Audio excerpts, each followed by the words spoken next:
করা হয়েছিল। এটা অনেক দিনের, আজকের নতুন কিছু নয়।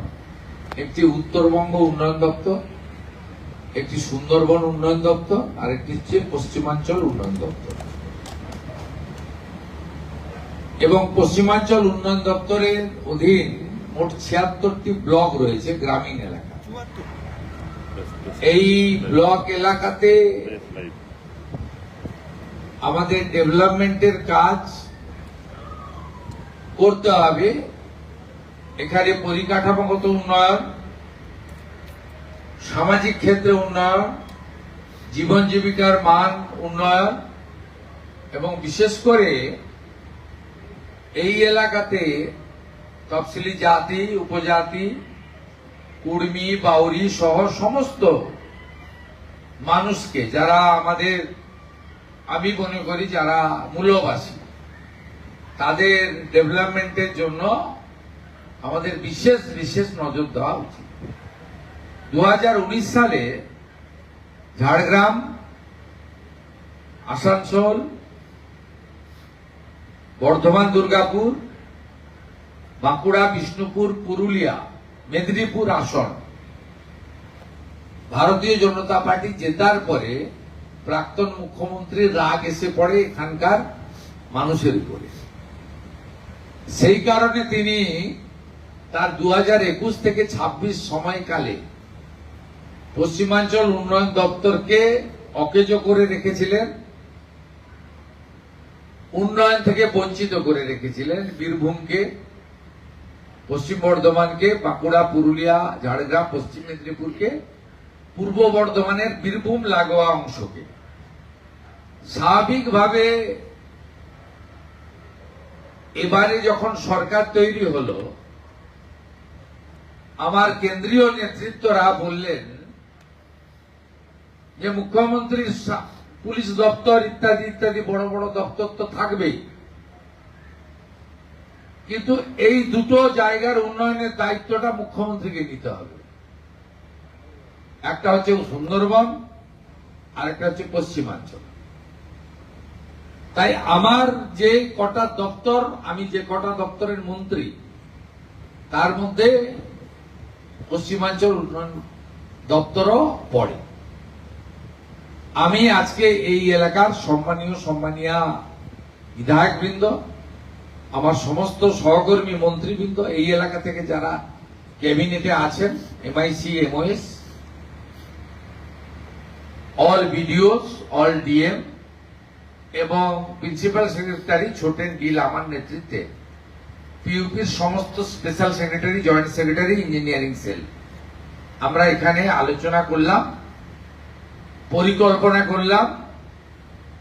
আগামী 3 মাসের একটা পরিকল্পনা হলো, সেপ্টেম্বর, অক্টোবর, নভেম্বর, এই মাসে পরিকল্পনাগুলো তোলা, স্কিম বানানো, DPR বানানো ইত্যাদি করা এবং পরের মাসে টেন্ডার ফ্লোট করা, পুজোর পর থেকে শুকনো সময় থেকে কাজগুলো শুরু করা।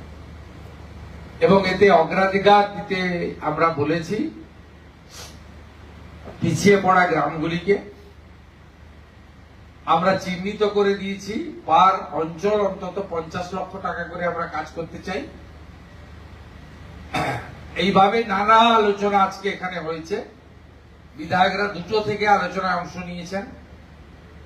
আমি যেহেতু আকাশপথে আসতে পারিনি, আমার 2 ঘন্টা লেট হয়েছে এখানে আসতে, 4:15-তে আমি এসেছিলাম।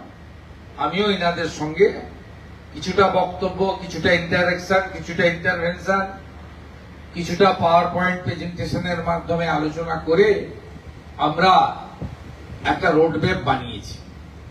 পশ্চিমাঞ্চলের লোক শুনলে ক্রোধান্বিত হবেন। বিগত দিনে যিনি মুখ্যমন্ত্রী ছিলেন, প্রাক্তন, তিনি গত অর্থবর্ষে মাত্র 20 কোটি টাকা বরাদ্দ করেছিলেন, 6 কোটি টাকার কাজ হয়েছে। আমি পূর্ণাঙ্গ বাজেট আমাদের হয়নি, কারণ 4 মাসের বাজেট ভোট অন অ্যাকাউন্ট হয়েছিল। 8 মাসে এই এলাকায় আমরা 1610 কোটি টাকা বরাদ্দ করেছি, যার মধ্যে 10 কোটি টাকা ইঞ্জিনিয়ার এবং কর্মচারীদের বেতনের জন্য, অর্থাৎ নন প্ল্যান, 1600 কোটি টাকা প্ল্যান এডে।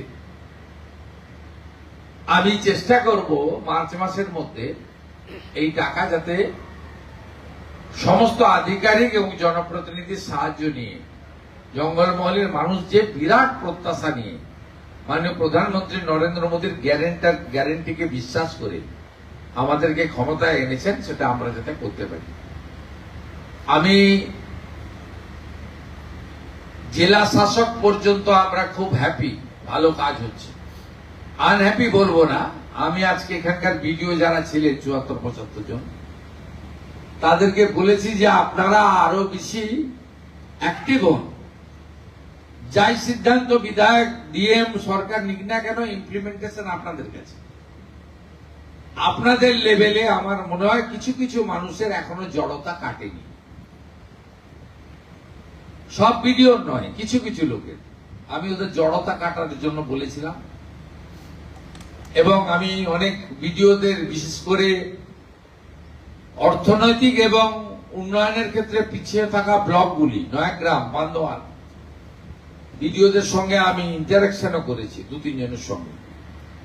আমি তাদেরকে বলেছি যে পিউপির কাজ করতে হবে, টাকা খরচ করতে হবে, আর 6টা প্রজেক্ট, ফ্ল্যাগশিপ প্রজেক্ট প্রকৃত প্রাপকদের কাছে যেন যায়।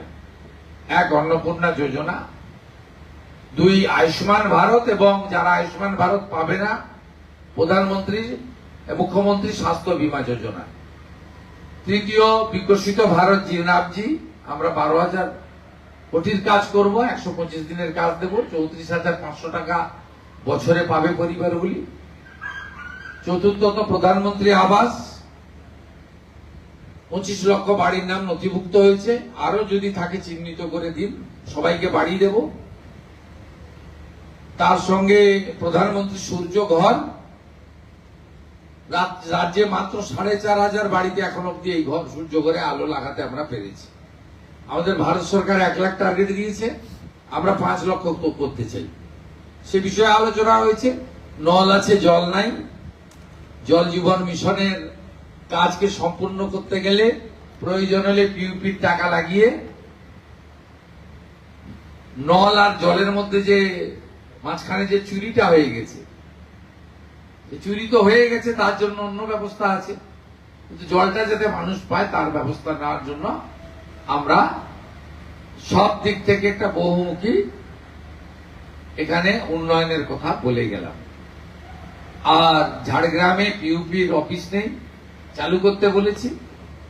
বোলপুরের বীরভূমের অফিস চালু রেখেও সিউড়িতে জেলা পরিষদে আরেকটা ক্যাম্প অফিস চালু করতে বলেছি। এরকম নানা ছোট ছোট বিষয়ে উঠে এসেছে, সেগুলো আমরা সমাধান করেছি। কিছু ইঞ্জিনিয়ার আমরা দিয়েছি পশ্চিমাঞ্চল উন্নয়ন পর্ষদ। আর অগ্রাধিকারের মধ্যে আইসিডিএস সেন্টার, প্রাইমারি স্কুল, সব স্কুলে লেডিস এবং মেল ফিমেল টয়লেট, ডাইনিং সহ কিচেন, সমস্ত বীরভূম থেকে শুরু করে এই এলাকা ভীষণ গরম হয়, সব স্কুলে ফ্যান দেওয়ার বিষয়ের কথা বলেছি, ডাইরেকশন দিয়েছি। আর বীরভূমে পাথর চলছে কিনা জিজ্ঞেস করলাম, বলো না বন্ধ হয়েছে। পুরুলিয়াকে জিজ্ঞেস করলাম কয়লা চলছে কিনা, বলছে না কয়লা বন্ধ হয়েছে। পশ্চিম বর্ধমানকে জিজ্ঞেস করলাম কয়লা বালি লুট হচ্ছে কিনা, বলো বন্ধ হয়েছে। ঝাড়গ্রামকে জিজ্ঞেস করলাম, মেদিনীপুরকে জিজ্ঞেস করলাম দলে দলে গোমাতাকে হাঁটিয়ে নিয়ে যাচ্ছে কিনা, বললো না না গোমাতাদের আর রাস্তায় হাঁটাতে দেখা যাচ্ছে না। এই কিছু অভিজ্ঞতাও শেয়ার করলাম। মুখ্যমন্ত্রীকে নামতে হয় নিচে, তো নেমে করতে হয়। আজকে বিপ্লবী ক্ষুদিরাম বসুর আত্মবলিদান দিবস, এই পূর্ণ দিনে কেশপুরের মহবনীতে তাকে প্রণাম করে পশ্চিমাঞ্চলের উন্নয়নের শপথ নিয়ে এখন আমি প্রস্থান করছি। ছেঁদা পাথর নিয়ে কিছু ভাবলেন? 20,000 নিয়োগ হচ্ছে পিএসসিতে, আপনাদের নির্বাচন পূর্ববর্তী ক্ষেত্রে ছিল যে স্বচ্ছ নিয়োগ করা হবে, এবার কি আপনারা সেই যে বিষয়টা সেটা কি শুরু করলেন? পিএসসি চেয়ারম্যান অনিল বার্মার নামটা শুনে কি মনে হচ্ছে যে দুর্নীতি করার সুযোগ আর কেউ পাবে? এসএসসি কে রাজনীতি মুক্তকরণ করে দূষণ নারিয়ালাকে চেয়ারম্যান করার মধ্য দিয়ে কি বার্তা আমরা দিয়েছি? তাদেরকে অটোনমি দেওয়া হয়েছে। পিএসসি, এসএসসি তারা যা প্রেস কনফারেন্স করেছেন এটা গভর্নমেন্টের কাজ। আমাদের কি কাজ? রিক্রুটমেন্টের আমাদের তিনটে কাজ। একটা হচ্ছে ক্যাবিনেটের সিদ্ধান্ত নেওয়া, জব ক্রিয়েশন, অনুমোদন দেওয়া ক্যাবিনেট থেকে, আর অর্থ দপ্তরের মঞ্জুরি। এই তিনটে কাজ ছাড়া আমাদের আর কোনো কাজ নেই। আমার আরেকটা ইচ্ছা আছে, আমি এসএসসি, পিএসসি, পুলিশ রিক্রুটমেন্ট বোর্ডকে বলেছি, সব প্রসেস শেষ হয়ে যাওয়ার পরে আমাকে এবং মন্ত্রী বিধায়কদের ডাকবেন, আমরা একটু এমপ্লয়মেন্ট লেটার গুলো তুলে দিতে চাই আপনাদের সামনে। এর থেকে বেশি কিছু আমাদের চাওয়া নেই।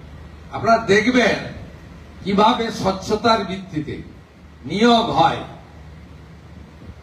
এখানে সব প্রাইমারি স্কুলে দেখবেন সিপিএম তার ক্যাডার ঢুকিয়েছে, সিপিএম এর আমলে সিপিএম ঢুকিয়েছে ক্যাডার, আর তৃণমূল বিক্রি করেছে চাকরি। আর ভারতীয় জনতা পার্টি দুটোর কোনোটাই করবে না। স্বচ্ছতার ভিত্তিতে, মেধার ভিত্তিতে নিয়োগ করবে এবং বাংলার মানুষ, বাংলার বেকার যুবক যুবতী দেখবে এবং সঠিক সময় তাদের প্রশংসা আমরা পাবো। 3 মাসের সরকারের কাছ থেকে এর থেকে বেশি কিছু আপনি শুনতে পারবেন না। আমাদের টাইম নিন, আমরা উইল ডু। যারা নাম ডিলিট করেছে এবং একটা দেখা যাচ্ছে অনেক মানুষের অভিযোগ, তারা তাদের মানে পরিবারের 5 জন আছে, তার মধ্যে 4 জনের নাম আছে, কিন্তু সেই পরিবারে যিনি গৃহিণী তাদের নাম নেই এবং তারা যখন ওনারা আগ্রহ করতে যাচ্ছে কোনোভাবে নাম আবেদন করবেন নাম তোলার জন্য। আবেদন করা হয়েছে জেলা শাসকের কাছে বারবার হয়েছে। আপনি ইন্ডিভিজুয়াল কেস বলছেন, আমি কি করে বলবো? না, এটা মুখ্যমন্ত্রীর কাজ নয়। মুখ্যমন্ত্রী শুধু দুটো কথা বলতে পারে, যে হিন্দু শরণার্থীরা বাংলাদেশ থেকে এসেছেন তারা সিএএ তে আবেদন করুন, যতক্ষণ না নিষ্পত্তি হচ্ছে রেশন থেকে, অন্নপূর্ণা থেকে, বয়স্ক ভাতা থেকে কোনো অধিকার থেকে বঞ্চিত হবেন না। আর যারা সুপ্রিম কোর্টের নির্দেশে ট্রাইব্যুনালে আবেদন করে রেখেছেন, ট্রাইব্যুনাল যতক্ষণ না তাদের নিষ্পত্তি করছে তাদের কোনো অধিকার থেকে রাজ্য সরকার বঞ্চিত করতে পারবে না, করবে না। এই দুটো কথা বলতে পারি। FCR এর বিল, এই বিলটা নিয়ে বিরোধীদের এত আপত্তি কেন? বিদেশ থেকে ফান্ডিং বন্ধ হবে, এটাই কি বিরোধীদের মেন মাথা ব্যথা? এর উত্তর ওই বর্ধমানে যে ধরা পড়েছে হামিম, ওই দিতে পারবে, আমি তো দিতে পারবো না। এত অবৈধ এরা জায়গা তৈরি করেছে ধর্ম প্রতিষ্ঠানের নামে। মৌলবাদীরা, রেডিক্যাল গ্রুপ দেশের ভিতরে থেকে বিদেশ থেকে টাকা এনে এই জিনিস বন্ধ করতে হবে। যে বাঁকুড়ায় বসে আছি, এখানেও এই জঙ্গলমহল এলাকায় বৈদেশিক টাকা নিয়ে গরিব মানুষের অর্থনৈতিক দুর্বলতার সুযোগ নিয়ে ধর্ম পরিবর্তন করার যে ট্রেন্ড, এটাও আমাদের অভিজ্ঞতার মধ্যে আছে। সীমান্তে জমি দিয়ে দিয়েছি, ওবিসির অবৈধ তালিকা বাতিল করে দিয়েছি, ইমাম মুয়াজ্জেম ভাতা বন্ধ করেছি, গোমাতার সম্মান রক্ষা করেছি। মহরম হয়েছে কিন্তু তরোয়াল বের করতে দিইনি। কিছুদিনের মধ্যে ইউসিসি আসবে, এক দেশ এক প্রধান, এক রাজ্য এক মুখ্যমন্ত্রী এক আইন, UCC, we all are equal. তারপরে আর দুটো কাজ আমার বাকি করতে হবে, ধর্ম পরিবর্তন আর জমি কেনা বেচার ক্ষেত্রে আইন আনা, এ কাজও আমি করছি, ট্রাস্ট মি। দাদা পুরুলিয়াতে কর্মীরা বলছে মনসা পূজায় ছুটি চাই।